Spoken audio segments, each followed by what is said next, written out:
माननीय मुख्यमंत्री जी के सलाहकार अरविंद जी, हमारे सहयोगी अधिकारीगण नरेंद्र भूषण जी, अमृत अभिलाष जी, अभिषेक प्रकाश जी, रोशन जी, सूर्यपाल और बाकी सारे आज के इस launch of comprehensive electric mobility plan for Lucknow इस कार्यक्रम में उपस्थित साथियों,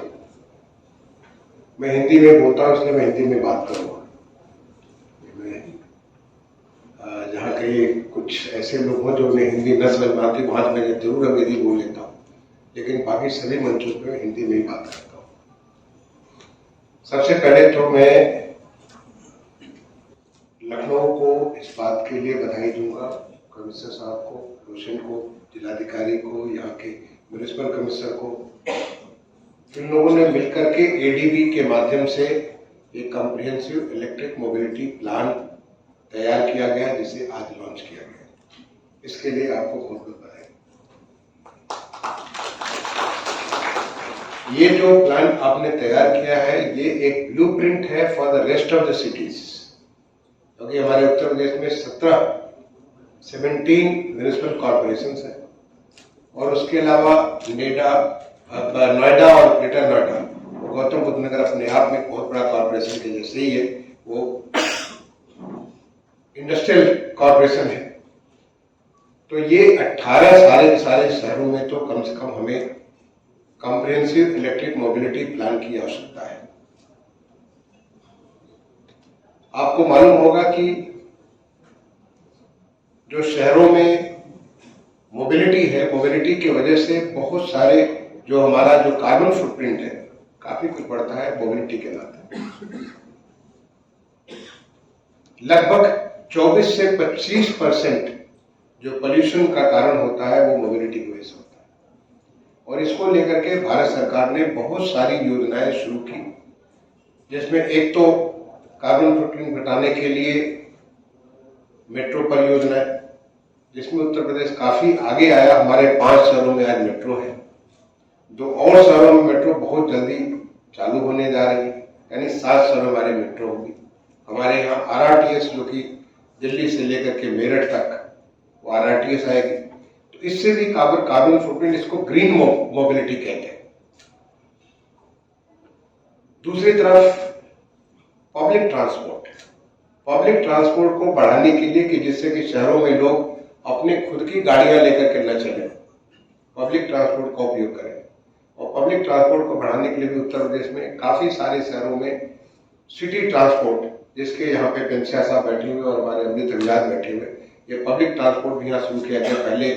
जेएनएनयूआरएम कार्यक्रम जो हुआ करता था उसके तहत बसें खरीदी गई थी, और उसके बाद के समय में इलेक्ट्रिक व्हीकल्स और 745 व्हीकल हमारी ऑलरेडी हमारे शहरों में चल रही है। आपको जानकर के खुशी होगी कि थोड़े दिनों पहले मैंने 300 और नई व्हीकल सैंक्शन की थी, यानी 1045 हो जाएगी। और अभी हाल में पिछले हफ्ते ही जो एक बैठक की उसमें 1500 और नई इलेक्ट्रिक व्हीकल को खरीदने के लिए तय किया गया। यानी उत्तर प्रदेश में लगभग 2500 हमारी इलेक्ट्रिक व्हीकल जो है शहरों में चलेगी, और उसके लिए पूरा का पूरा एक एक्सरसाइज, पूरी की पूरी एक कार्य योजना तैयार कर ली है। अर्बन डेवलपमेंट डिपार्टमेंट के द्वारा तैयार किया गया है, और वो आगे आने वाले समय में अगले 1 साल के भीतर ये सारे शहरों में, चाहे लखनऊ हो, कानपुर हो, बनारस हो, प्रयागराज हो, इन सारे शहरों में ये हमारी संख्या बढ़ेगी। और आने वाले समय बहुत महत्वपूर्ण शहर हमारा बन रहा अयोध्या, जो भगवान राम का जो मंदिर बन रहा है, भगवान राम के मंदिर के बनने के साथ ही वहां पे लोगों की आने वाली संख्या, वहां की आबादी से बहुत ज्यादा हो जाएगी। काफी संख्या में लोग देश विदेश से आएंगे, तो वहां भी हमारी इलेक्ट्रिक मोबिलिटी के लिए ऑलरेडी प्लान वहां पे सैंक्शन किया गया, वहां पे गाड़ी हमारे आने वाली। तीसरी जो है एक ग्रीन मोबिलिटी, जिससे कि हमें कम कार्बन फुटप्रिंट हो। देश का पहला ट्रांसपोर्ट रोपवे हमारे उत्तर प्रदेश में चालू हुआ। आपको मालूम होगा कि उसकी नींव अभी थोड़े दिनों पहले अप्रैल के महीने में माननीय प्रधानमंत्री जी ने बनारस में एक लगभग 5 किलोमीटर का रोपवे, जो कि वहां के कैंट स्टेशन से गदौलिया जो मेन क्षेत्र है, मेन जगह है, जहां से आप दशाश्वमेध घाट पहुंच सकते हैं, जहां से आप जो है काशी विश्वनाथ मंदिर पहुंच सकते हैं, जहां से आप बाबा भैरव के मंदिर पहुंच सकते हैं, और जो खास इलाका है वहां तक मात्र करीब 15 मिनट में आप पहुंच सकते हैं, जहां पे आने में कभी भी जो रोड कंजेशन होता है जिसके नाते कभी कभी घंटों घंटों लग जाते हैं। आप हवा मार्ग से, आसमान से, और पहले देश का पहला ट्रांसपोर्ट रोपवे, ऐसा बहुत सारे शहर हैं दुनिया में जहां पे पूरा शहर रोपवे से कवर्ड होता है। इसके साथ ही साथ जो पोल्यूशन को कम करने के लिए एक प्रयास किया गया कि कैसे हम पब्लिक मोबिलिटी के साथ ही साथ हम नॉन मैकेनाइज्ड, जिसमें किसी प्रकार का पोल्यूशन हो नहीं, यानी साइकिल के माध्यम से मोबिलिटी कैसे प्रमोट करें, या पेडेस्ट्रियन मोबिलिटी कैसे हम लोग करें। तो शहरों को आप देख रहे होंगे, बहुत सारे शहरों को, वो खास तौर से जो हमारा स्मार्ट सिटी जो लागू किया गया देश में, स्मार्ट सिटी के लर्निंग से तमाम सारी सड़कों को वॉकेबल बनाया गया, साइकिलेबल बनाया गया। और आज जो मेरी बात होती है, साइकिल इंडस्ट्री से बात होती है, और साइकिल इंडस्ट्री में जितनी साइकिल की खपत आज देश में हो रही, पहले बहुत थोड़े दिनों पहले बिल्कुल ऐसी थी नहीं। और यही नहीं, जो एक अच्छी क्वालिटी की साइकिल आज हमारे देश में मैन्युफैक्चर होनी चाहिए होगी, तो साइकिल पे चलने वालों की संख्या आज देश में बढ़ रही है, पैदल चलने वालों की संख्या बढ़ रही है। ये हमारे जो मोबिलिटी के रिपोर्ट्स हैं, जो हमारे जो टेक्निकल रिपोर्ट्स हैं, उसके मुताबिक पैदल चलने वालों की भी संख्या बढ़ रही है। ये सब एड्रेस किया गया कि ताकि अर्बन एरिया में एक चीज जो सबको बॉदर करता है, बहुत सारी अर्बन एरिया में जब आदमी गांव से शहर आता है तो उसको तमाम सारी समस्याओं से जूझना होता है, उनमें से एक समस्या मोबिलिटी भी है। और मोबिलिटी को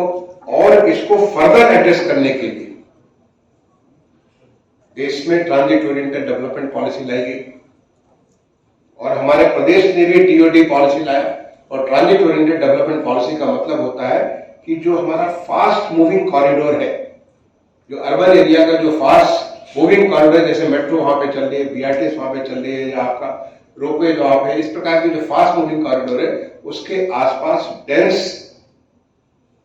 डेवलपमेंट करना, डेंस अर्बन डेवलपमेंट करना, यानी वहां की डेंसिटी बहुत हाई हो जाएगी और वहां की क्वालिटी ऑफ लाइफ भी बहुत बेहतर हो जाएगी। वहां पे सारी की सारी चीजें जो ट्रांजिट ओरिएंटेड डेवलपमेंट में सारी की सारी चीजें एक जगह पे सब कुछ मिक्स डेवलपमेंट का अप्रोच होता है। इसके लिए भारत सरकार के स्तर से तमाम सारी गाइडलाइन जारी की गई, और मुझे खुशी है कि हमारे प्रदेश उसमें से सबसे आगे बढ़ करके उन गाइडलाइंस को यहाँ पे लागू करने वाला है। इससे भी बहुत फर्क पड़ेगा। लेकिन अब इन सबको बीट करते हुए, क्योंकि हमें अल्टीमेटली कार्बन फुटप्रिंट को कम करना, आपको मालूम होगा कि COP26 में ग्लासगो में माननीय प्रधानमंत्री जी ने एक लक्ष्य निर्धारित किया कि हम 2070 तक जीरो कार्बन एमिशन कंट्री बनेंगे। और जीरो एमिशन कार्बन कंट्री बनने के लिए हमें दोनों चीज करनी पड़ेगी, जनरेशन भी कम हो और एब्जॉर्प्शन भी ज्यादा, जो कार्बन उसका एब्जॉर्प्शन भी ज्यादा, हमें दोनों तरफ से अटैक करना पड़ेगा। और इलेक्ट्रिक मोबिलिटी उसके लिए आंसर है,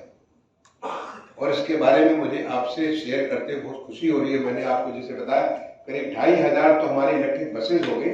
लेकिन आज देश में सबसे ज्यादा इलेक्ट्रिक व्हीकल चलती है वो उत्तर प्रदेश है, लगभग 4.5 लाख रजिस्टर्ड इलेक्ट्रिक व्हीकल। और जिस तेजी से विकास होगा, अभी हाल में जो हमारा ग्लोबल इन्वेस्टर समिट हुआ था फरवरी के महीने में, ग्लोबल इन्वेस्टर समिट के पहले हमारे प्रदेश के तमाम सारे जो इन्वेस्टमेंट के, जो निवेश के बहुत सारी नीतियां थी, उन सारी नीतियों को रिव्यू किया गया, और रिव्यू करके नई नीतियां, और वो मैं समझता हूं कि हमारे देश की सबसे ज्यादा प्रोग्रेसिव नीतियां वो हमारी बनकर गई। और उन 25 जो हमारी नई नीतियां बनकर गई, उनमें से एक नीति हमारी electric mobility, electric vehicles manufacturing and mobility policy 2022। मैंने देखा कि आज का जो कार्यक्रम, उस कार्यक्रम में उसके बारे में भी आपसे चर्चा की जाएगी, तो मैं इसलिए उसके बारे में ज्यादा चर्चा नहीं करूंगा। लेकिन मैं इतना जरूर कहना चाहूंगा कि ये हमारी जो नई पॉलिसी है, ये प्रमोट करेगी न केवल इलेक्ट्रिक व्हीकल के मैन्युफैक्चरिंग को, हमारा प्रदेश हब बनेगा इलेक्ट्रिक व्हीकल्स को मैन्युफैक्चर करने के लिए, बट उसका उपयोग करने के लिए भी। और जब हम उपयोग की बात करते हैं तो पूरा पैराफेरेलिया हमें तैयार करना पड़ता है कि जिससे कि इलेक्ट्रिक व्हीकल का पूरा व्यवस्था सही सुचारू रूप से चल सके। इसके लिए पूरी व्यवस्था हमारी नई पॉलिसी में दी गई है। इसके लिए जो एक गाइडलाइंस मास्टर प्लान जो हमारा बनाया जाता है, उसके लिए पूरी गाइडलाइन जो भारत सरकार के अर्बन महुआ मिनिस्ट्री के द्वारा जारी किया गया, उसके द्वारा उसमें सारी की सारी क्या क्या व्यवस्था करें, किस प्रकार से हम लोग मास्टर प्लान बनाए, कैसे हम लोग अपना डेवलपमेंटल प्लान बनाए, जिसके माध्यम से उस जगह पे हम इलेक्ट्रिक मोबिलिटी को सही से चला सकते हैं। ये पूरी व्यवस्था हमारी नई पॉलिसी के अंतर्गत है। वो गाइडलाइंस आपको बताते हैं और मैं समझता हूँ जो हमारे कॉम्प्रिहेंसिव इलेक्ट्रिक मोबिलिटी गाइडलाइंस है, इस गाइडलाइंस के तहत आपको ये व्यवस्था होगी कि किस प्रकार से, जैसे कि आप कहीं भी तेल भरवा लेते हैं, आपकी डीजल की गाड़ी है, पेट्रोल की गाड़ी है, आप उसको या गैस की गाड़ी आप उसको भरवा लेते हैं, ऐसे अपनी गाड़ी को चार्ज कर सकते हैं। और एक नई टेक्नोलॉजी जो स्वैपिंग की टेक्नोलॉजी आ रही है कि जिससे कि आप गए और बहुत समय लगाने की जरूरत नहीं, सीधे सीधे आपने बैटरी स्वैप की, नई बैटरी लगे, उसको चल सकती है। आज इलेक्ट्रिक जो हमारे इलेक्ट्रिक व्हीकल के लिए जो हमारी बैटरी होती है, बैटरी के लिए जो बेसिक एलिमेंट रिक्वायर्ड होता है, हमारा काफी कुछ डिपेंडेंस अभी विदेशों पे था। अभी आपको पता होगा कि हाल के समय में JNK में एक बहुत बड़ा भंडार हमें मिला है, जो हमें दुनिया में इस इलेक्ट्रिक व्हीकल के मामले में हमें अपने को सिरमौर पे लेके बहुत तेजी से, मतलब पूरे देश में जो हमारे माननीय प्रधानमंत्री जी ने एक लक्ष्य रखा कि 2070 तक जीरो एमिशन के लिए, तो आज हमारे पास उसका एक अकूत भंडार JNK में ऑलरेडी मिल चुका है और उसके ऊपर आगे काम चल रहा है। आप सोचिए कि उसको ये सारे की सारी एक ऐसी बातें हो रही है जो कि हम उस तरफ से लेकर के आगे बढ़ेंगे, तो हमारे यहाँ मैन्युफैक्चरिंग भी बनेगी और पूरा का पूरा सिस्टम बनेगा, जो कि पूरा एक सिस्टम, और इस सिस्टम में हमें इंडिविजुअल की भी व्हीकल इलेक्ट्रिक व्हीकल होगी और जो पब्लिक व्हीकल होगी वो भी इलेक्ट्रिक व्हीकल होगी। और इसका जो चार्जिंग होगा, एक और इसकी चार्जिंग के लिए जो नया चीज जो किया गया वो सोलर के माध्यम से जो आपको जो एक नया जो व्यवस्था की गई, मैंने पूरा का पूरा एक ग्रीन एनर्जी, ग्रीन मोबिलिटी की पूरी व्यवस्था आपको दी गई। तो ये जो कॉम्प्रिहेंसिव इलेक्ट्रिक मोबिलिटी प्लान जो तैयार किया गया, वो कॉम्प्रिहेंसिव इलेक्ट्रिक मोबिलिटी प्लान इसके लिए कि किस प्रकार से हम पूरा एक ऐसा नया इकोसिस्टम दे सके, चाहे वो जल मार्ग के भी माध्यम से भी। आपको मालूम होगा कि जो सोलर को यूज करके आपको जो उसमें अभी तक हमने जल मार्ग को बहुत ज्यादा उसको एक्सप्लोर किया नहीं, जबकि जल मार्ग का बहुत बड़ी पॉसिबिलिटी। पहले तो हमारा सारा का सारा जो उद्योग धंधे सारे के सारे जो हमारा मूवमेंट जो जल मार्ग के माध्यम चलता था, लेकिन कालांतर में हमारी नदियों में इतना ज्यादा सिल्टेशन हो गया और उसके बाद वो जो हेवी जो हमारी जो फ्रीट के पर्पज से जो चला करती थी, नावें चलती थी, वो बंद हो गई। लेकिन एक बार दोबारा जो पहला हमारा जो राष्ट्रीय जलमार्ग बनाया, उसका पहला राष्ट्रीय जलमार्ग बनारस से लेके हल्दिया तक, जो आज एक्सटेंड हो रहा प्रयागराज से लेके हल्दिया तक के लिए। और वही नहीं, आपको मालूम होगा कि दुनिया का जो सबसे लॉन्गेस्ट क्रूज बनारस से लेके डिब्रूगढ़ तक, वो पहला सबसे लॉन्गेस्ट क्रूज जो कि 2 देशों में, भारत में भी और बांग्लादेश में भी, और कई राज्यों से होते हुए वो क्रूज वहां पे पहुंचा और एक नया एक्सपीरियंस। तो जब ये क्रूज हमारा इतना बड़ा क्रूज चल रहा है, तो हमारे शहरों में क्या हम गोमती नदी में ये काम नहीं कर सकते? इसके बारे में भी थिंकिंग चल रही है कि किस प्रकार से हम गोमती नदी को फ्रीट के पर्पज से भी, ट्रांसपोर्ट के पर्पज से भी, जो आज आप बाहर सड़कों पे आते हो, सड़क की जगह आपके जलमार्ग से नहीं जा सकते। बनारस में इसके बारे में बहुत सारी चीज चल रही है। एक तो होता है क्रूज जो कि only for the purpose of pleasure, और दूसरा क्रूज होता है for the purpose of transport, तीसरा होता है फॉर द पर्पज ऑफ फ्रीट। तो क्या हम इसको कर सकते हैं कि नहीं कर सकते, ये सब भी चीज। और उसके ऊपर क्या हम उसमें इलेक्ट्रिक उसको यूज कर सकते हैं, मोटर यूज कर सकते हैं, क्या हम गैस बेस्ड मोटर यूज करते हैं? आज बनारस में सारे के सारे गैस के जो बोट, जितनी भी बोट थी, वो सारी की सारी गैस बेस्ड हो चुकी है, CNG बेस्ड हो चुकी है। तो ये सारे के सारी ये पूरी टेक्नोलॉजी बदल रही है, और ये टेक्नोलॉजी बदल रही है किसके लिए? For bringing ease in human life, ताकि हमें जो आज पोल्यूशन का जो चैलेंज है, जिसकी वजह से जो मौसम आता है, जो जाड़े का मौसम आता है, दिल्ली जैसे जगह में तो लोगों को सांस नहीं आती, इतना हैवी पोल्यूशन हो जाता है कि आपको सांस आने की दिक्कत होने लग जाती है। फॉर्चुनेटली हमारे उत्तर प्रदेश के शहर, जो पिछले साल की जो हमारी एयर क्वालिटी इंडेक्स आया, उसके बारे में उत्तर प्रदेश के सारे शहरों ने बेहतर परफॉर्मेंस किया है। बस कॉन्ग्रेचुलेट हमारी जो हमारे कॉर्पोरेशंस ने, हमारे जो बहुत सारे जो इसको कंट्रीब्यूट करने वाले हैं, चाहे वो कंस्ट्रक्शन इंडस्ट्री हो, चाहे वो हमारी मोबिलिटी के बारे में हो, चाहे वो हमारे अदर जो आपको पराली को लेकर के बहुत सारी चीजें जो कंट्रीब्यूट करते हैं, इसके बारे में टेक्निकल स्टडीज है, तो उसमें उत्तर प्रदेश देश में सबसे बेहतर परफॉर्म करने वाला प्रदेश बनकर निकला। जो WTO की रिपोर्ट आई उसमें हमारे शहरों ने सबसे अच्छा परफॉर्मेंस किया।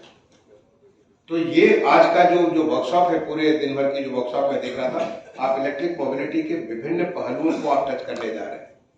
और यही आने वाले समय में ये फ्यूचर होने जा रहा है। हम सबकी कारें, हम सबकी गाड़ियां, पहला चीज तो ये होगा कि एक तो उबराइजेशन हो गया है कि देयर इज ए हमारी जो एक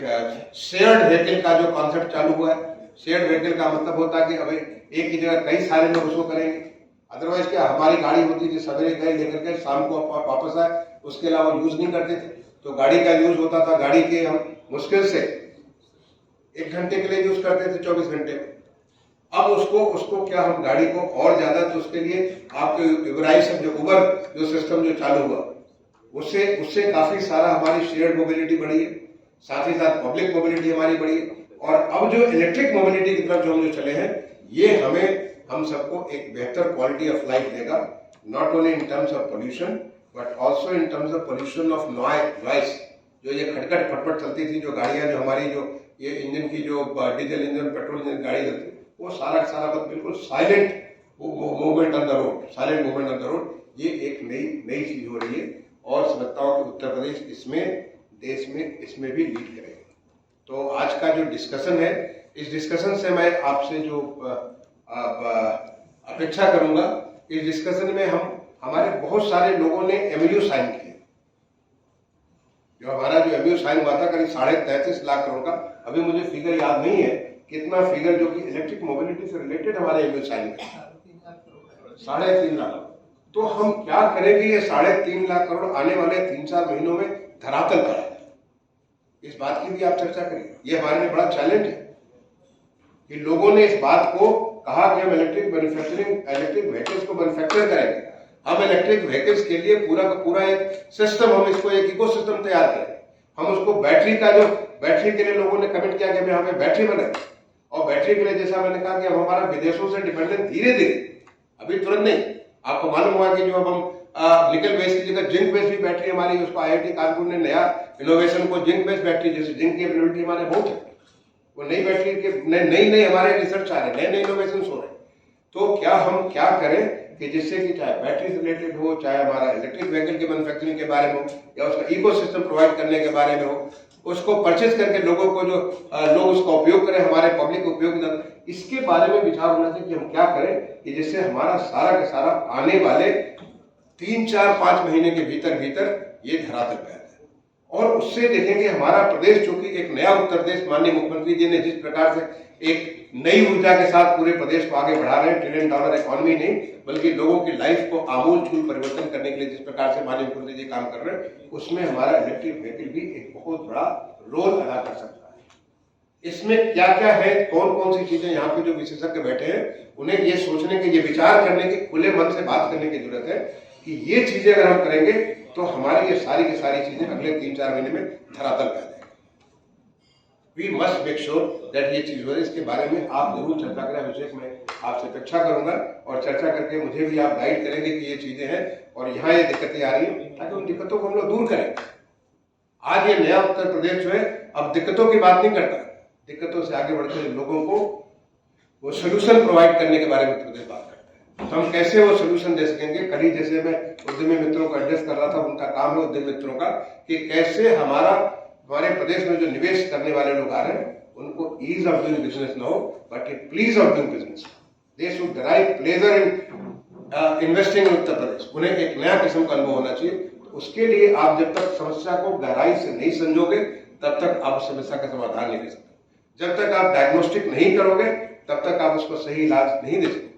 तो ये भी आज की चर्चा का विषय, जो कि मैं देखा कि इसके पर चर्चा में नहीं लिखा हुआ है, लेकिन मैं कहूंगा खुले दिल से एक बार इसके बारे में चर्चा करिए, कौन कौन से लोग हैं, और नहीं अगर आज नहीं समझो तो उसके बाद करके देखिए, और उसको लेट अस मेक श्योर ये जो 3.5 लाख करोड़ की जो बात आपने कही, तो 3.5 लाख करोड़ हमारे प्रदेश में अगले 3-4 महीने के भीतर वो यहाँ पे आना चालू हो जाए। और फिर आप देखिए कि हमारे शहर जो कि बहुत अच्छा परफॉर्म किए, आप 24-25% बहुत बड़ा कंट्रीब्यूशन होता पोल्यूशन के लिए। 1-2%, 3% कम होने पे आपको बिल्कुल एक नई हवा, एक नई ताजगी नजर आती है। आप सोच सकते हैं कि नागरिकों को किस प्रकार से उनके जिंदगी सुधर जाएगी, कितने किस्म की बीमारियां खत्म हो जाएंगी। शायद आपको मालूम नहीं कि जो हम लोग लंग्स के भीतर तमाम सारे परत दर परत अगर उसको कोई चीर फाड़ करे तो हमारे कैसे काले काले उसके अंदर से धब्बे नजर आएंगे, वो सब खत्म हो जाएंगे। एक नई जिंदगी मिलेगी, लोगों को बेहतर स्फूर्ति मिलेगी, लोगों को बेहतर ताकत मिलेगी। इसके बारे में आप जरूर चर्चा करें और चर्चा करके जो निष्कर्ष निकले उससे मुझे भी अवगत कराएं, मुझे बहुत खुशी होगी। मैं आज दिन भर के इस कार्यशाला में जो लोग सीधे जुड़े हुए हैं यहाँ पे हमारे सामने हैं, और बहुत सारे लोग जो मुझे बताया गया कि आज डिजिटल टेक्नोलॉजी के माध्यम से दूर से जुड़े हुए हैं, आप सबको शुभकामनाएं देता हूं कि आज की चर्चा बहुत ही उपयोगी हो। आपने जो किया भी, आपने ईवी उपयोग, आपने उपयोग को ही अभी आपने लॉन्च किया है, तो ये ऐसी उपयोगी आज की चर्चा हो, इसकी शुभकामनाओं के साथ अपनी वाणी को विराम दूंगा। धन्यवाद। जय हिंद।